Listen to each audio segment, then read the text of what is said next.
દર્શક મિત્રો, વિધાનસભા 2012 ની ચૂંટણી પ્રથમ તબક્કાની 13મી ડિસેમ્બર અને બીજા તબક્કાની ચૂંટણી એટલે કે 17મી ડિસેમ્બરના ખાસ કરીને વાત કરવી છે ચૂંટણી પ્રચારની. અને આ ચૂંટણી પ્રચાર વચ્ચે ક્યાંક ભોળી પ્રજા ભોળવાઈ ન જાય એ માટે અત્યારે કોઈ સંસ્થા આગળ આવતી નથી, પરંતુ આશાનું કિરણ એ છે કે કચ્છ લડાયક મંચ આ વચ્ચે એક આશાનું કિરણ પેદા કર્યું છે. અત્યારે માત્ર ને માત્ર દરેક ઉમેદવારો મોટા મોટા વાયદાઓ કરે છે, ખોટી ખોટી વાતો કરે છે અને વિકાસના જે મોટા મોટા ગીતો ગાય અને લોકોના કાનને અને એના મગજ ઉપર હાવી થઈ ગયા છે. એની વચ્ચે કચ્છ લડાયક મંચે એક જાગૃતિની એક અલખ જગાવી છે.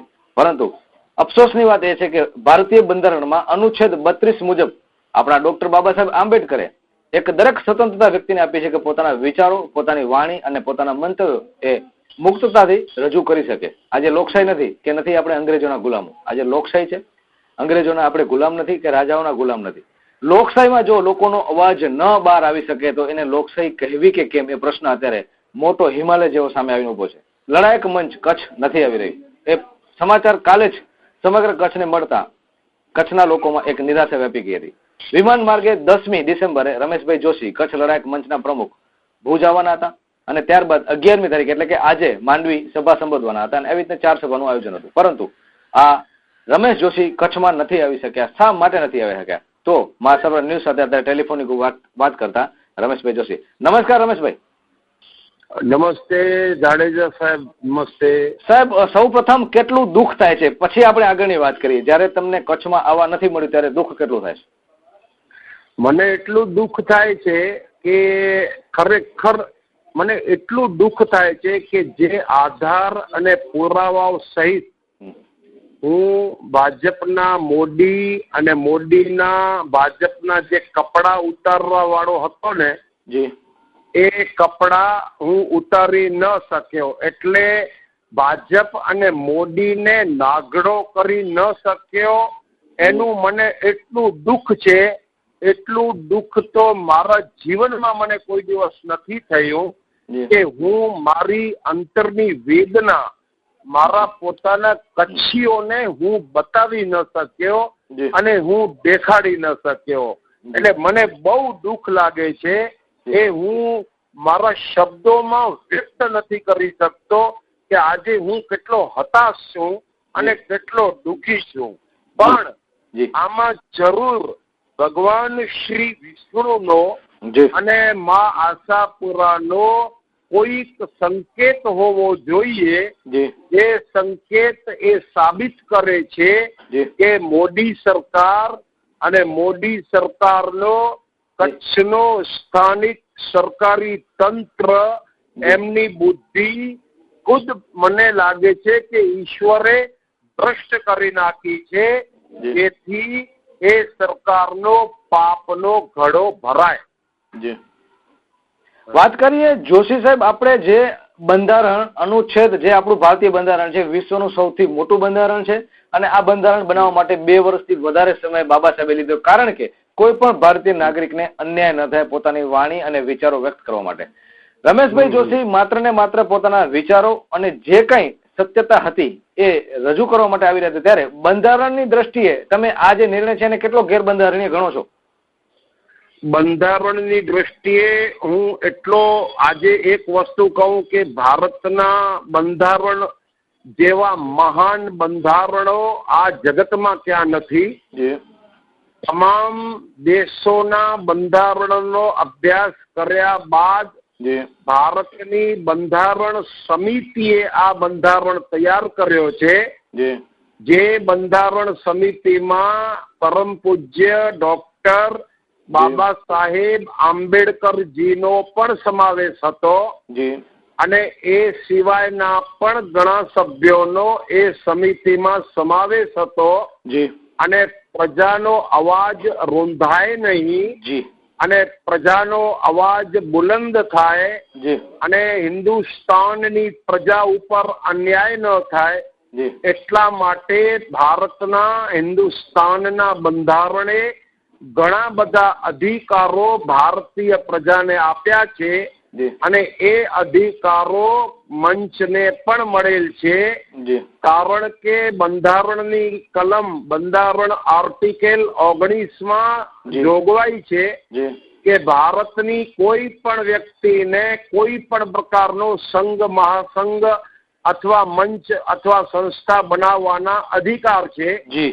અને એ સંસ્થાઓના અથવા તો એ મંચોના વ્યાસપીઠ ઉપરથી માણસ પોતાના વિચાર વ્યક્ત કરી શકે, પરંતુ મને જે અધિકારો મળ્યા છે એ અધિકારો મંચના ભયથી ભયભીત થઈ અને ભાજપને ભૂકંપ આવી ગયો અને મારા અધિકારો ઉપર કચ્છના કલેક્ટર કે જે ખરેખર માય કાંગલા કલેક્ટર છે, જો મર્દ કલેક્ટર હોય તો આ પોતાના કલેક્ટરને વિશેષાધિકારનો ઉપયોગ કરવાના અધિકાર છે. ભલે આજે કચ્છ ગુજરાતમાં વિધાનસભાની ચૂંટણી છે, પરંતુ ચૂંટણી વખતે હથિયાર ન લેવાના એ નિયમો છે. પરંતુ પ્રશ્ન એ ઉભો થાય છે કે એ નિયમો એવા લોકોને લાગુ પડે છે કે જે લોકો પોતાની જવાબદારી સંભાળી શકતા નથી. જ્યારે હું તો બહુ જવાબદાર વ્યક્તિ છું. આજે સમજો કે આ આતંકવાદીઓ, આ ત્રાસવાદીઓ, આ દાઉદ, આ છોટા રાજન, આ મોટા મોટા જે ગેંગસ્ટર છે એ લોકોની વિરુદ્ધ, જમ્મુ અને કાશ્મીરના આતંકવાદીઓ વિરુદ્ધ હું બહુ મોટા પાયે મુંબઈમાં અને આ દેશમાં અલગ અલગ સંસ્થાઓના નામે આંદોલન ચલાવું છું, એમનો પ્રતિકાર કરું છું, એમની સામે ધર્મ યુદ્ધની જેમ લડત આપું છું અને મારા જેવા માણસને નિયમ અને કાયદા ઉપર ટચલી આંગળી રાખી અને કચ્છના માય કાંગલા સરકારી તંત્રે, હું માય કાંગલો એટલા માટે કહું છું કે એ મોદી સાહેબના મોહમાં આવી ગયા છે, પરંતુ એમને એ ખબર નથી કે મોદી સાહેબ જેવો ડરપોક માણસ આજે હિન્દુસ્તાનમાં મેં જોયો નથી. જો એ ડરપોક માણસ ન હોય તો કમાન્ડો કે જે આજે કમાન્ડો એમની સુરક્ષા કરી રહ્યા છે, એ કમાન્ડોને પગાર મોદી સાહેબના પિતૃઓ અથવા મોદી સાહેબનો ભાજપ એમને રક્ષણ નથી આપતો. આ કમાન્ડોનું જે રક્ષણ અપાયું છે એ કમાન્ડો અને પોલીસો અને સુરક્ષા રક્ષકોને પગાર આ દેશની અને ગુજરાતની તિજોરીમાંથી ચૂકવવામાં આવે છે અને એ તિજોરી મોદી સાહેબના વડીલોની અથવા રમેશ જોશીના વડીલોની, મારા વડીલોની નથી. એ તિજોરી ગુજરાતની પ્રજાની તિજોરી છે અને એમાંથી આ નફટ માણસને સુરક્ષા પેટે પૈસા ચૂકવાય છે. હું એ કહેવા માંગુ છું કે મને કચ્છમાં આવવા માટે, હથિયારો લાવવા માટે પરવાનગી આપવી જોઈતી હતી અને એના માટે વિશેષાધિકારનો ઉપયોગ કલેક્ટરે કરવો જોઈતો હતો. પણ હું તો આજે બી કહું છું કે આ કલેક્ટરની કચેરી નથી અને આ તો અદાણી અને મોદી એન્ડ કંપનીની કચેરી છે. આ એટલે ખરેખર તો આ કચેરીનું મોઢું જોવું પણ હરામ છે, કારણ કે ગરીબોનો અવાજ જે મંચના માધ્યમથી મંચ કચ્છની પ્રજાને સંભળાવવા આવવાનો હતો, એમને ખબર પડી ગઈ કે રમેશ જોશી અને મંચ કચ્છમાં આવશે તો ભાજપનો એકડો નીકળી જશે અને ભાજપની પથારી ફેરવી નાખીશ, એવી તાકાત મારા ભાષણમાં છે. પણ મારા દુર્ભાગ્ય કહેવાય અને આ કચ્છની પ્રજાના દુર્ભાગ્ય કહેવાય કે નિયમ ઉપર આંગળી રાખી અને મારા આવવા ઉપર આ લોકોએ પ્રતિબંધ મૂકી દીધો અને એ મોદીના કહેવા થકી અને મોદીના ગલુડિયાઓ થકી આ બધી ગેમ થઈ છે.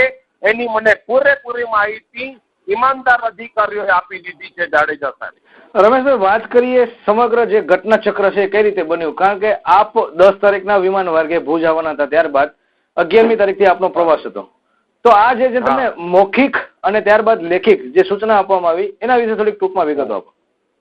આમાં ટૂંકમાં કહું છું કે હું ઘણી બધી સંસ્થાઓ સાથે સંકળાયેલો છું. જી. બહુ મોટા પાયે લડત આપું છું. મહારાષ્ટ્ર સરકાર અને મહારાષ્ટ્રમાં ઘણા બધા કૌભાંડો, જેમ આજે આ મોદી કરી રહ્યો છે, એવા કૌભાંડો 1989માં મહારાષ્ટ્રમાં થયા હતા અને એ તમામ કૌભાંડો મેં બહાર કાઢ્યા. જેથી મારી જાનને જોખમ ઊભો થયો અને એ વખતે મહારાષ્ટ્ર સરકારે મારી સેવાની કદર કરી, મને રિવોલ્વર આપી, મને ઓલ ઇન્ડિયાનો લાયસન્સ આપ્યો અને મને રહેવા માટે ફ્લેટ મહારાષ્ટ્ર ગવર્મેન્ટે પોતાના ખર્ચે મને ફ્લેટ આપ્યો. મેં એવી સેવા નિસ્વાર્થ ભાવે મેં સેવા કરી, એની કદર મહારાષ્ટ્ર સરકારે કરી. ત્યારબાદ પણ મેં સતત લડત ચાલુ રાખી છે. પછી ગુજરાતી સમાજના વેપારીઓને તકલીફ પડે ત્યારે એ મંચના દરવાજા ખટખટાવે છે. ઘણા બધા દાઉદના ગુંડાઓને, છોટા રાજનના ગુંડાઓને મેં પકડાવ્યું છે. એની કદર કરીને મને મહારાષ્ટ્ર સરકારે આપ્યો હતો. મને પોલીસ પ્રોટેક્શનની મને વ્યવસ્થા આપવામાં આવી હતી. મારી પોતાની જે મંચની ગુપ્તચર સંસ્થા છે, ઈગલ્સ આઈ પ્રાઇવેટ ડિટેક્ટિવ એજન્સી, અમારા પોતાના સુરક્ષા રક્ષકો છે. એની સાથે હું આવવા વાળો હતો. અમારી પ્લેનની ટિકિટો બુક થઈ ગઈ હતી અને નિયમ મુજબ મેં તંત્રને જાણ કરી કે હું આવા લવાજમ સાથે આવું છું. મારી સાથે રિવોલ્વર છે, સિક્યુરિટી ગાર્ડ છે, પૂરી તૈયારી છે. હું કચ્છ પ્લેનમાં આવું છું અને મને તમે એક પરવાનગી આપો, કારણ કે ચૂંટણી હોવાને લીધે હું શસ્ત્ર સાથે નહીં રાખી શકું. બસ એટલી વાત મેં કરી અને એ ચક્કર ચાલુ થઈ ગયો. એસપી સાહેબે મને કીધું કે આપ કલેક્ટર સાહેબ સાથે વાત કરો, કારણ કે એ મને અધિકાર નથી. એટલે મેં કચ્છના કલેક્ટર સાહેબને ફોન કર્યો. કચ્છના કલેક્ટર શ્રીએ કીધું કે હું બીજા દિવસે તમને જાણ કરું, મારે જરા ઉપર ચર્ચા કરવી પડશે. તો મને એમ લાગ્યું કે ઉપર કદાચ ભગવાન વિષ્ણુ સાથે એમને ચર્ચા કરવી પડી હશે. પણ પછી મને ખબર પડી કે એમણે તો ઓલા ડફોડ મોદી સાહેબ સાથે ચર્ચા કરી કે જેની 2% વેલ્યુ નથી આ માણસ પાસે. એ જયારે મુખ્યમંત્રી નહોતા ત્યારે વડનગરના બ્રાહ્મણો એને લાફા માર્યા હતા ગુજરાતમાં. એના નસીબે આ ડફોડ માણસ મુખ્યમંત્રી થઈ ગયા અને એમણે એવી ગેમ તૈયાર કરી લીધી કે કાયદા અનુસાર જોશીને એવી અડચણ ઊભી કરો કે જેથી એ કચ્છમાં આવી ન શકે અને જાહેર સભાઓ ગજવી ન શકે. અને એટલા માટે એ લોકોએ મને ટેલિફોન ઉપર જાણ કરી કે ભાઈ તમને અમે રિવોલ્વર સાથે લાવવાની મંજૂરી નહીં આપીએ. તમે તમારા સિક્યુરિટી ગાર્ડ નહીં લાવી શકો. તમે અહીંયા વગર હથિયારે આવી શકો છો, સાથે હથિયાર આપવાની છૂટ નથી અને અમે તમને પોલીસ પ્રોટેક્શન પણ નહીં આપશું. પછી મેં એમને કીધું કે ચાલો તમે ના આપો તો કમસે કમ તમારો પોલીસ પ્રોટેક્શન આપો તો હું કચ્છમાં આવી શકું ને. મારે તો કચ્છની પ્રજાને, મારે તો હું આશાપુરા ચેનલને ખરેખર કહેવા માંગુ છું કે મારી પાસે એટલા બધા પુરાવા છે, મંચ પાસે એટલા બધા પુરાવા છે કે માણસો ભાજપનો, હું કચ્છ નહીં પણ હું ગુજરાતમાંથી એકલો કાઢી શકું એટલા મારી પાસે બધા પુરાવા છે. અને એ તમામ પુરાવા કચ્છની પ્રજાને બતાવવા વાળો હતો કે જુઓ આ મોદી સાહેબનો અસલી ચહેરો, જુઓ આ ભાજપનો અસલો ચહેરો, જુઓ આ ભાજપના ગલુડિયાનો ચહેરો, જુઓ આ ભાજપના હજુરિયાનો ચહેરો. એ બધું હું એ લોકોને બતાવવા વાળો હતો. પણ આ કચ્છના દુર્ભાગ્ય કહેવાય, આ ગુજરાતના દુર્ભાગ્ય કહેવાય કે હું આ બતાવી ન શક્યો. અને પછી એ લોકોએ મને ટેલિફોન ઉપર ના પાડી દીધી. એટલે મેં કીધું મને રાઇટિંગમાં તમે આપો. તો મને કે ભલે અમે તમે સાંજના રાઇટિંગમાં આપશું. એટલે રાતના 11:30 વાગે મંચની ઓફિસમાં અને મારા બંગલા ઉપર ઈમેલ આઈડી એડ્રેસ જે મારું છે એની ઉપર રાતના 11:30 વાગે એ લોકોએ મને જવાબ આપ્યો કે અમે તમને સિક્યુરિટી નહીં આપી શકીએ, અત્યારે ચૂંટણી ચાલુ છે, અત્યારે હથિયારબંધી ચાલુ છે. આવા ઘણા બધા બહાના કાઢ્યા. તો મેં કીધું કે ભાઈ, અને બીજું પછી એમાં બીજું વિશેષ જુઓ, એમણે કીધું કે તમે કોઈ પક્ષના ઉમેદવાર નથી, તમે કોઈ મિનિસ્ટર નથી, તમને અમે ના આપી શકીએ. તો મેં કીધું કે ઓલી આનંદીબેન પટેલ છે કે જે નરેન્દ્ર મોદીની સગી બેન જેવી છે. તો મેં કીધું આનંદીબેન પટેલ છે જેમની ઉંમર 72 વર્ષની છે અને એમનો મેં કીધું એક દીકરો છે કે જેની વેલ્યુ બોપલમાં 2%ની છે. તો મેં કીધું સંજય પટેલને કેમ તમે આપ્યું છે? સંજય પટેલ પાસે તો કોઈ સત્તા નથી. સંજય પટેલ તો એકદમ જેને કહીએ કે એકદમ મામૂલી માણસ છે. તો પછી તમે સંજય પટેલને કેમ આપી? મને એનો જવાબ આપો. તો કે એ કે અમને ખબર નથી. અને તમને ખબર નથી તો તમે શું સુખડી સૂકવા માટે કચ્છમાં બેઠા છો? તમને ખબર ન હોય તો શું ફાફડા જલેબી ખાવા માટે કચ્છમાં બેઠા છો? તમને આટલી બધી ખબર ન હોય તો. એટલે મેં એ લોકોને લેખિતમાં આપી દીધું કે મને તમે રાઇટિંગમાં આપો. એટલે વિચાર તો કરો કે આ ભાજપના ગલુડિયાઓ એવો પ્લાન બનાવ્યો. આ મોદી સાહેબને કીધું કે રમેશભાઈ જોશી કચ્છમાં આવશે તો ભાજપની પથારી ફેરવી નાખશે, માટે ગમે તેમ કરીને કચ્છના તંત્રને તમે સૂચના આપો. અને મને એવી માહિતી ઇન્ટેલિજન્સ બ્યુરોના ઈમાનદાર અધિકારી, બહુ ઈમાનદાર અધિકારીઓએ માહિતી આપી કે આઈબીનો રિપોર્ટ ગયો હતો કે ભાઈ જો રમેશભાઈ જોશી કચ્છમાં આવશે ને મંચની સભાઓ ગજવશે કોંગ્રેસ માટે તો ભાજપની મોતિયા મરી જશે. માટે ગમે તેમ કરીને મોદી સાહેબે કલેક્ટરને સૂચના આપી દીધી કે ભાઈ તમે જેમ બને તેમ કાયદાનો કાવડ આગળ ધરો, કારણ કે પોતાની સિક્યુરિટી સિવાય રમેશભાઈ ક્યાંય જતા નથી. પોતાની રિવોલ્વર 24 કલાક સાથે રાખે છે, એ એમને બધાને ખબર છે કે મારી પાસે 24 કલાક રિવોલ્વર છે. અને એનું કારણ એ છે કે હું એક ધર્મ યોદ્ધા છું, હું એક ક્રાંતિકારી છું અને હું પરશુરામ જેવો બ્રાહ્મણ છું. એટલે એમને ખબર છે કે જેમ ભગવાન વિષ્ણુના હાથમાં સુદર્શન છે, જેમ મહાદેવના હાથમાં ત્રિશૂલ છે, જેમ બ્રહ્માજીના હાથમાં બ્રહ્મદંડ છે, એમ મારી પાસે બી શસ્ત્ર છે કે જો કદાચ મારી સામે આંખ બી ઊંચી કરે અથવા જો મારા ઉપર કોઈ હુમલો કરવાની કોશિશ કરે તો બંધારણે મને અધિકાર આપ્યા છે, મહારાષ્ટ્ર ગવર્મેન્ટે મને અધિકાર આપ્યા છે કે મારી ઉપર જો કોઈ પણ વ્યક્તિ હુમલો કરે અને કાયદામાં જોગવાઈ છે, ઇન્ડિયન આઈપીસી એક્ટ છે એમાં જોગવાઈ છે, મને પોતાનું રક્ષણ કરવાનો પૂરો અધિકાર છે. જો મારી ઉપર હુમલો થાય તો હું મારા પોતાના રક્ષણ માટે મારા રિવોલ્વરમાંથી શૂટ કરી શકું છું. એ અધિકાર મને કાયદાએ આપ્યા છે અને એ એમને ખબર છે. એટલા માટે નિર્દોષ માણસોને પોલીસ એન્કાઉન્ટરના નામ હેઠળ આ મરાવનાર આ નમોસૂર અને એમની આ જે સરકારના જે તંત્રીઓ છે, સરકારના જે જમાઈઓ છે, મેં આથી અગાઉ કીધું કે કલેક્ટરની કચેરી નથી, આ તો કચરાપેટીની કચેરી છે. અને એ લોકોએ બધું પ્લાન બનાવ્યો અને હું ન આવું એવો તાગડો ફિટ કર્યો અને મને લેખિતમાં મોકલાવી દીધું કે ભાઈ તમે આવી રીતે નહીં આવી શકો અને અમે તમને કોઈ સુરક્ષા નહીં આપી શકશું, કારણ કે રાજકોટમાં ઇલેક્શન છે અને કચ્છની પોલીસ બધી ત્યાં જવાવાળી છે. મારો એ પ્રશ્ન ઊભો થાય છે કે 2% નેતાઓ કે જેમની કોઈ ઓકાત નથી, આ એક બાફેલા રીંગણા જેવા નેતા આવે છે અને આ બાફેલા રીંગણા અને કુટીબા જેવા કચ્છમાં કુટીબા જેવા જે લીડરો ફરી રહ્યા છે, જે પોતાને ભાજપના કાર્યકર્તાને નેતાઓ કહી રહ્યા છે, એ લોકોને જો સિક્યુરિટી મળી શકતી હોય તો મને શા માટે નથી મળતી? પછી મેં કીધું કે ઘણા બધા એવા માણસો છે, આરટીઆઈમાં મેં માહિતી મંગાવી, ખુદ મહારાષ્ટ્ર સરકારે મને માહિતી મોકલાવી કે એવા ઘણા બધા લફંગાઓ છે કે જેમને સરકારે મફતમાં સિક્યુરિટી આપી છે અને ભાજપના કાર્યકર્તા છે. જો એ લોકોને સિક્યુરિટી અને એ લોકોને જો પોલીસ રક્ષણ સરકારના ખર્ચે મળી શકતું હોય તો મારી કચ્છની પ્રજા માટે મને શા માટે ન મળે? મારી કચ્છની ગરીબ પ્રજાનો અવાજ બુલંદ કરવા માટે શા માટે એ લોકોએ નાટક અને નખરા કર્યા? એના ઉપરથી એ સાબિત થાય છે કે આ લોકોના મનમાં પાપ છે. અને આજે આપણે એ બી કહું છું કે આ લોકોએ મને કચ્છ આવવા ઉપર જે પ્રતિબંધ મૂક્યો, હથિયાર લઈને હું ન આવી શકું, તે જ દિવસે મેં પ્રતિજ્ઞા કરી છે કે કચ્છ ગુજરાત નહીં પણ હિન્દુસ્તાનમાંથી આ ભાજપનો એકડો કઢાવી નાખીશ, 100% એકડો કઢાવી નાખીશ. પૂરી તાકાતથી હું હવે આ લોકોની પાછળ પડી જઈશ અને એનું જીવન હરામ કરી નાખીશ. જેટલા આ લોકોએ કાર્યક્રમો કર્યા છે, જેટલા આ લોકો કૌભાંડો કર્યા છે, આરટીઆઈમાં મને જે માહિતી મળી છે એ તમામ એ લોકોની વિરુદ્ધમાં હું 100% ગુજરાત હાઈકોર્ટમાં અને સુપ્રીમ કોર્ટમાં દલીલો કરી, કારણ કે હું પોતે દલીલ કરી શકું છું, હું પોતે મારો વકીલ છું, મને કોઈને પણ વકીલની મને જરૂર નથી.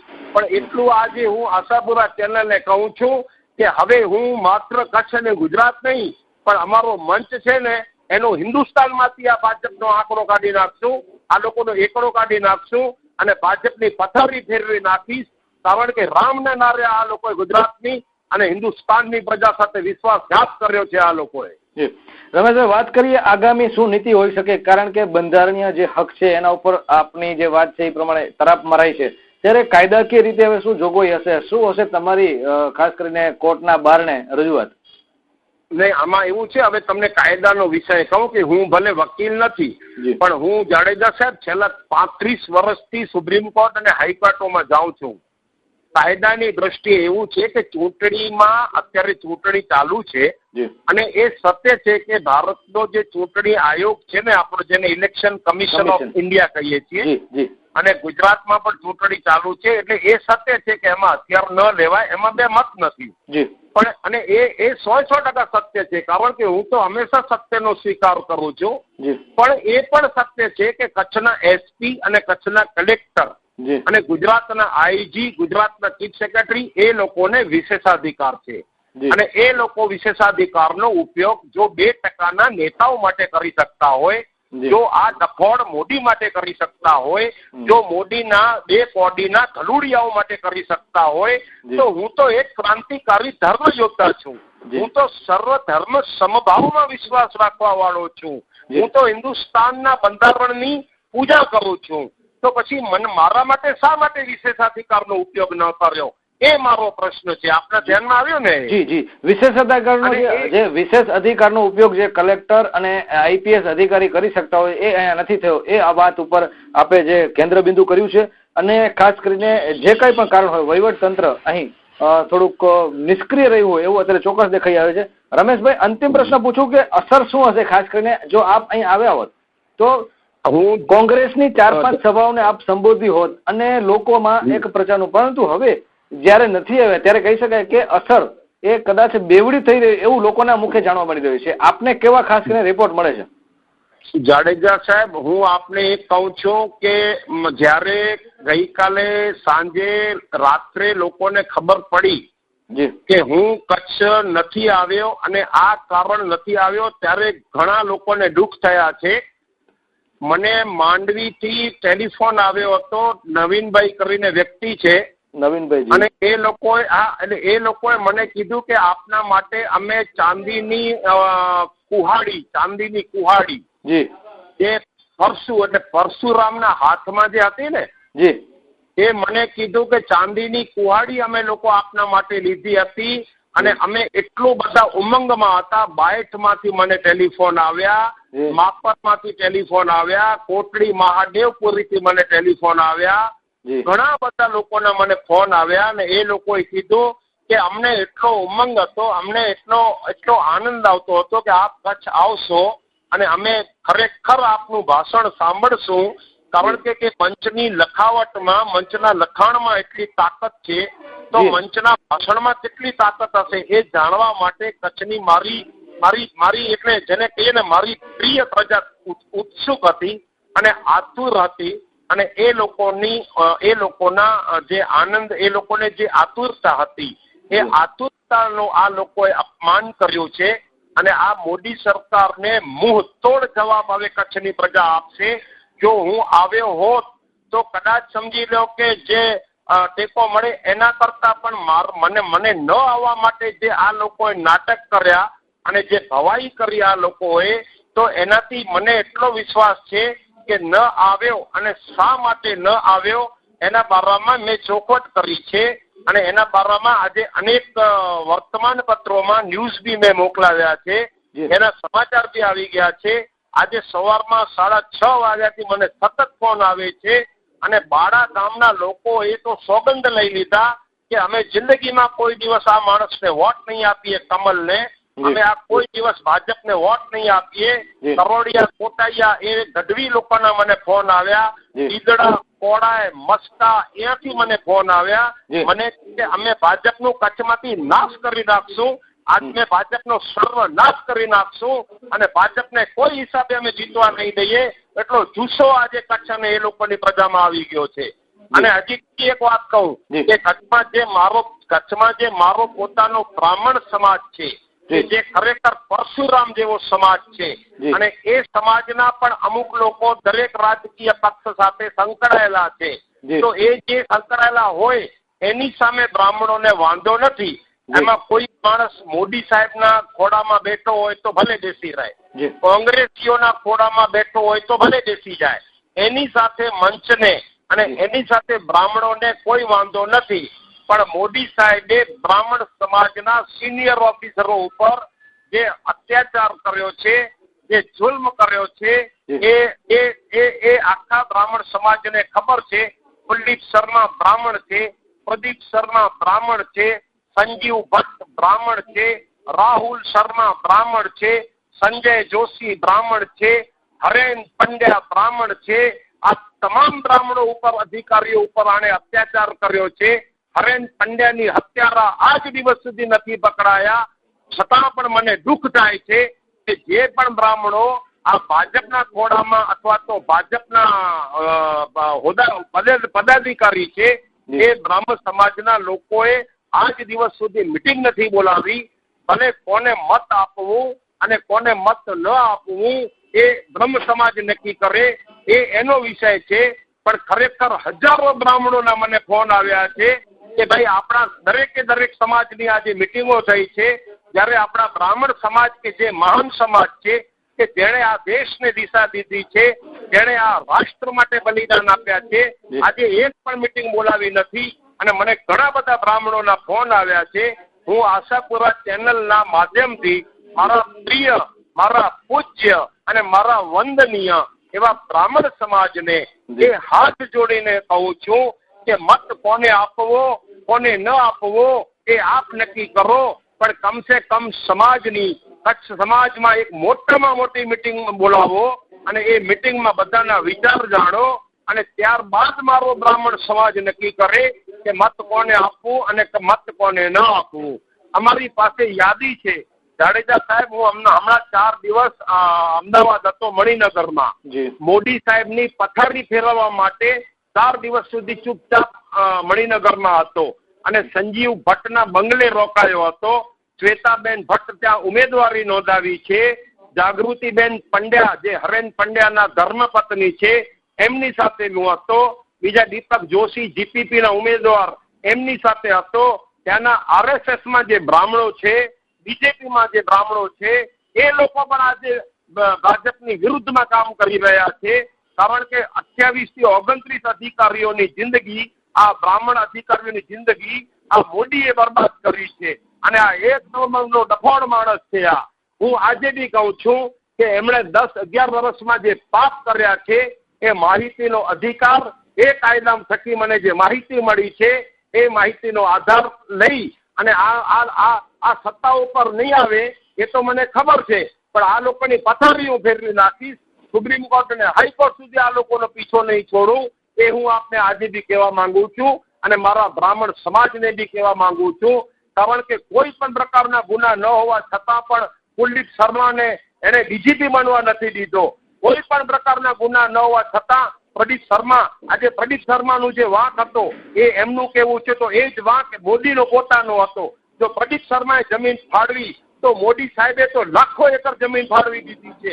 જો પ્રદીપ શર્મા જેલમાં જઈ શકતા હોય તો મોદીને તો જિંદગીભર જેલમાં મોકલવો જોઈએ. એટલો નમોસુર ટાઈપનો આ માણસ છે. મને પોતાને ખબર છે, આરટીઆઈમાં મને જે માહિતી મળી છે એનો માહિતીનો અભ્યાસ કર્યા બાદ અને કાયદાનો અભ્યાસ કર્યા બાદ હું આપને કહેવા માંગુ છું કે આ રાક્ષસી લોહી માણસ છે. આ કેશુબાપાએ કીધું કે આ રાક્ષસ છે, એ 100% સાચી વાત કીધી છે. રમેશભાઈ જોશી સાથે વાત કરી અને સતત અડધો કલાક 30 મિનિટ સાથે આપણે એને સાંભળ્યા અને એમની પાસે તો એટલી હૈયાવરણ છે, કચ્છિયતની જે એક ખુમારી છે, ખુમારી પણ છે કે આખો દિવસ પણ જો સાંભળીએ તો પણ સમય ઓછો પડે. અત્યારે સતત અડધા કલાક સુધી એમની વાતો સાંભળી, એમના વિચારો જાણે અને એમને જે દુઃખ થયું છે એ દુઃખ પણ અત્યારે એક એક શબ્દમાં છલકી રહ્યું છે. ત્યારે આશા રાખીએ કે એમની જે લડત છે એ લડત અવિરત રહેશે અને અહીં આચાર સંહિતાનો ભંગ અને ચૂંટણી કમિશનરનો જે કઈ નિર્ણય હોય, વહીવટીનો જે નિર્ણય હોય, એ નિર્ણયને એમણે સર આંખો પર ચડાવ્યો છે. તેમ છતાં વિશેષ અધિકારનું પાલન નથી થયું, એ દુઃખ પણ એમને થયું છે. ત્યારે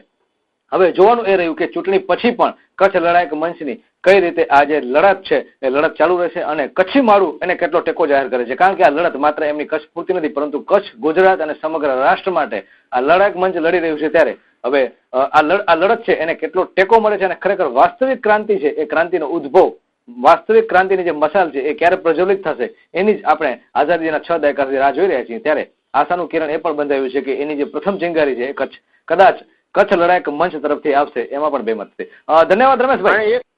અને જાડેજા સાહેબ, એક છેલ્લી વાત આપને કહેવા માંગુ છું, કચ્છીઓને, મારા પૂજ્ય કચ્છી સમાજને, મારા વંદનીય કચ્છને કહેવા માંગુ છું, કચ્છમાં મારો જન્મ થયો છે અને હું સ્વધર્મમાં માનું છું. મારો ધર્મ મને એમ કહે છે કે હે બેટા કચ્છમાં તારો જન્મ થયો છે, આજે આ મા ભૌમ ઉપર સંકટ આવ્યો છે, કચ્છ અને ગુજરાતની ધરા ઉપર સંકટ આવ્યો છે, એટલે મારી પાસે જે તાકાત છે અને કચ્છ